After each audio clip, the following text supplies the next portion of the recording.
അവരുടെ പ്രയോറിറ്റിയും ഈ ഐഡന്റിഫൈ ചെയ്ത ഒബ്ജക്റ്റുമായൊരു ഫിസിക്കൽ കോണ്ടാക്ട് മുങ്ങൽ വിദഗ്ധർക്ക് ഉണ്ടാക്കാൻ സാധിക്കുമോ എന്നതാണ്. അതിനുള്ള ശ്രമമാണ് അവർ നടത്തുന്നത്. പുഴയുടെ ഒഴുക്കിനെ സംബന്ധിച്ച് നിങ്ങൾക്ക് എല്ലാവർക്കും അറിയാം.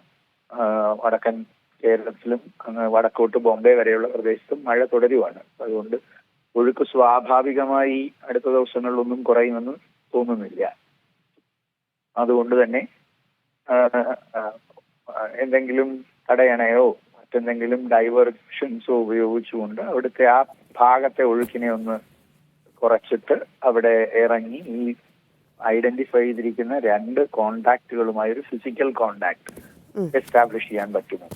ഇതാണ് ആദ്യം പരിശോധിച്ചത്. അതിനുള്ള ശ്രമമാണ്, അതിന്റെ സ്ട്രാറ്റജിയാണ് രാവിലെ അവരവിടെ പ്ലാൻ ചെയ്യുന്നത് എന്നാണ് ആദ്യമായി എനിക്ക് കിട്ടി അറിയുന്നത്. രണ്ടാമത്, അങ്ങനെ കോണ്ടാക്ട് നടത്താൻ പറ്റിയാൽ അത് ട്രക്കാണെങ്കിൽ ആ ട്രക്കിന്റെ ക്യാബിനുള്ളിൽ ഹ്യൂമൻ ആരെങ്കിലും ഉണ്ടോ എന്നത് പരിശോധിക്കും. ആ പരിശോധനയിൽ അങ്ങനെ ഹ്യൂമൻസ് ഉണ്ടെങ്കിൽ അത് റിക്കവർ ചെയ്യാനുള്ള ശ്രമമായിരിക്കും നടത്തുക.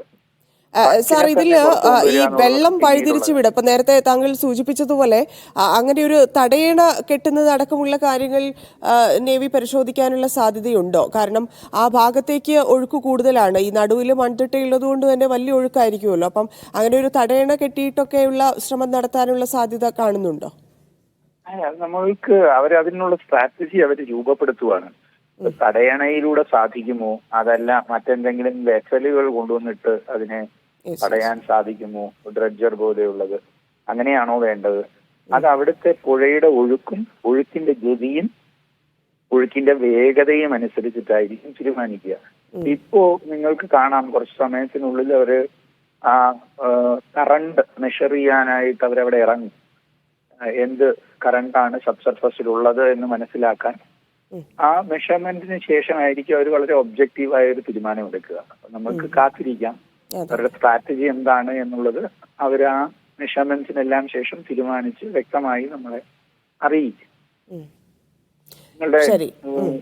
നിങ്ങളുടെ ആളുകൾക്കും അത് അറിയാൻ പറ്റും, പറയും.